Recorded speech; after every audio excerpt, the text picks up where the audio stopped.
Okey, kita baca sikit buku ni. Dosa-dosa yang dianggap biasa. Yang kerana dosa inilah musibah menimpa kita.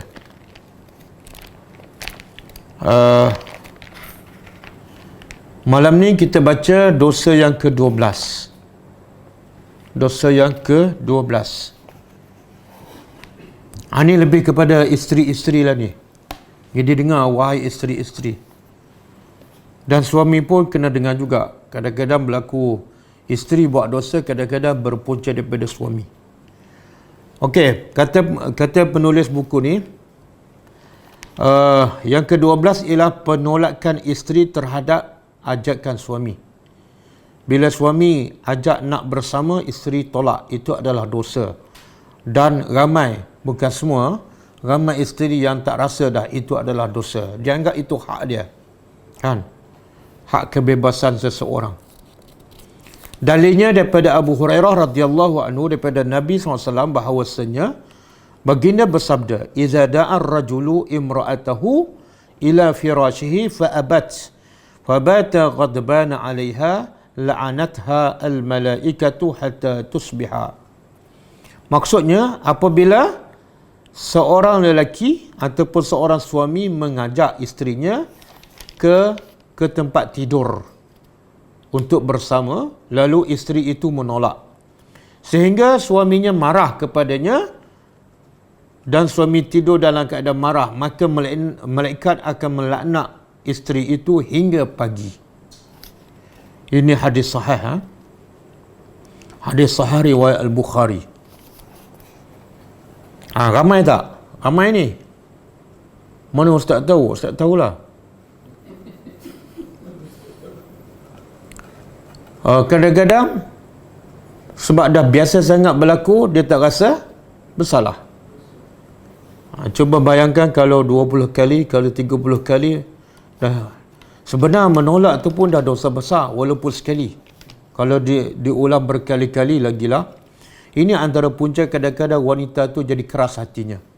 Baca Quran pun tak rasa apa-apa, ataupun rasa malas nak baca Quran, nak belajar tadabbur lagi malas. Punca pada hati keras. Kenapa hati keras? Sebab dosa yang dilakukan banyak kali dan tak dirasai itu adalah dosa. Antaranya dosa ni lah. Sebab itulah bila suami ajak, jangan fikir suami itu, tapi fikir apa dia? Ini perintah Allah. Kalau dia fikir ini perintah Allah, dan kalau aku buat dapat pahala, dapat redha Allah, dia akan redha. Jiwa dia akan tenang. Jangan tengok muka suami. Ingat ini adalah perintah Allah.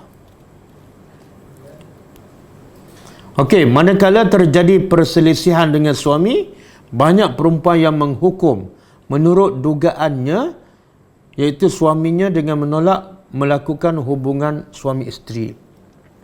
Padahal perbuatan semacam itu bisa mendatangkan masalah yang lebih besar.